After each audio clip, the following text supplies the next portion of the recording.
there was this great idea that we could get, you know, like maybe a 2-3 hour sort of mini campaign.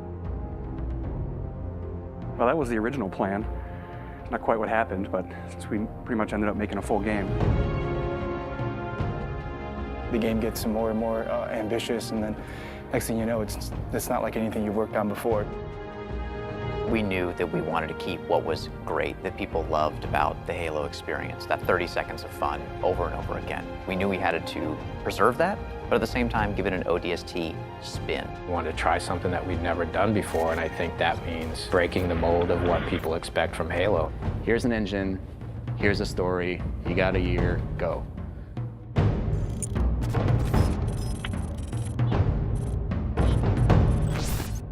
One of the great challenges that we had with ODST was, since we didn't want to be traveling all across the universe in this gigantic space opera, we wanted to really focus on one place.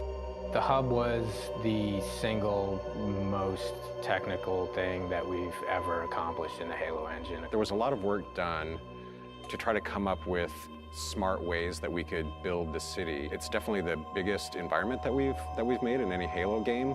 We spent a lot of time trying to figure out how can we maximize the space without freaking out all the artists, and I think we figured out how to maximize the space really well. I don't think we ever figured out that second part too well. We want the player to have this open, visceral, you're in the city experience. We started experimenting with playing with elevation, playing with building shapes. It's a city that you actually completely walk through. Each BSP is directly alongside the other BSP. You walk through a door and you go into the other BSP. The road structure is not straight, it's diagonal, it's also multi-layered.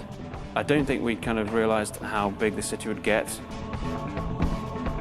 We basically had to build very specific tech that would give the AI the right type of behavior. We had the technology, we called it Squad Patrol. No matter where you were inside the hub, there would always be a certain amount of noise, a certain amount of enemy presence there that we could ratchet up and ratchet down depending on what we needed it to do. We need to have this dark, moody city without making it unplayable. I wanted to get a feeling of rain at night in an abandoned city. I still like to score the emotions and mood that we want the player to feel when they're playing the game. We want people to explore the city. We want people to find this, this kind of hidden little sub-story. What if the phones rang?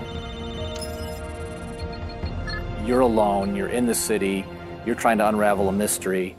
That's the feeling you have every time you're the rookie. What's fun about being an ODST? How's he different than the Master Chief? What kind of problems does he face versus the Chief? If they're not the walking tank, they really have to pick up weapons that they're going to use. There were things that we added. The silenced submachine gun and the silenced pistol are absolutely the best tools for the job. Something the ODSTs have that Spartans actually don't. Silenced weapons at night, they feel cool, they look awesome, they're really sweet to use. In real life, silenced weapons don't have a whole lot of sound.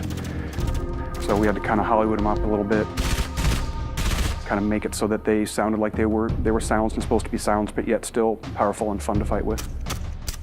In a lot of ways, it feels like Halo 1, because it's back to single wielding. Dual wielding. Paul doesn't like dual wielding, so we cut it. Visor mode is really cool, and it evolved a lot. There were versions that looked really great for the art, but yeah, maybe they didn't do such great things for the design. It affected how we lit something. We'd make this building and it looked great, and we thought it was fine, and you turn on the visor mode and you realize that's really just a square. But it also has the advantage of really showcasing the depth of our scenes. Put on visor mode, and then the whole environment reveals its secrets to you.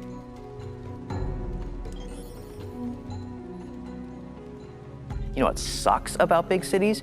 You can get lost really quick. And that's where we came up with ideas for the Visor database, where you have a great map of the city that not only shows you where you are, but allows you to choose where you want to go. If you don't have that tool to help you navigate the city, you're never going to find the high action flashback scenes, which we were banking on to be the core fun of the game. It's a very simple idea. It was an amazing struggle to get there. When you combine those things that we took away with things that we added, such as the visor, even though you might feel a bit more vulnerable, you have the right tools for the job. The hardest part moving from Halo 3 to ODST was just the difference in the play styles of the characters. If you look at the Master Chief in the course of the Halo games, he became ridiculously powerful over time. And ODST feels very different because when you start taking fire, you can't just continually keep kicking ass. You have to actually look for cover because you don't have a motion tracker like the Chief. Bringing back the health was something that was born out of a discussion about how can we add long-term level of tension to the game. For us, health is important in the ODST's world because it reminds you that you're vulnerable. We want to experience the story through the eyes of many different characters. We wanted to bring back the guys from Firefly again, Nathan Fillion, Adam Baldwin, and Alan Tudyk, trying to find the perfect film noir blonde. We thought about Tricia Helfer. Orders are orders. Come on, Veronica. What could be more important than that carrier? My orders. And Buck, call me Captain. I'll pass on that dance, but you can show me where to sit. These little scenes, we wanted to have their own mystery. It was the story of one guy, one object, one high action moment. And for us, the clue objects were the key. Dutch, we need to get above this crap. Link with the B-net. One of our drones must have seen where they hit. When you find a clue, you're actually going back in time and playing in the boots from another ODST's perspective. Good hunting, boys.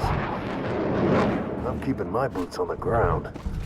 You've got 5 main characters. Banshees! Each of the characters have things to say from first person. Not only ground you in the character, but also give you some really useful tactical information about the battlefield. It's coming to drop in behind us. They must know this is our rally point. Where the heck did these buggers come from? Underground tunnels are filled with the dead We got ammo and weapons on the high ground. Move it, move it. Without spending a lot of effort personalizing each of those characters, then it wouldn't mean as much when you stepped into their boots. We need some help. Look out! Bam, said the lady. So I hope it's the right balance of new and old, that it doesn't come off like we've screwed the pooch on this one. But I do think they will probably walk away from this honestly wanting more. Honestly, if we had more time to do ODST, I really don't know what we would do differently. So if I got another 2 weeks, I don't know. I guess I'd play more ODST.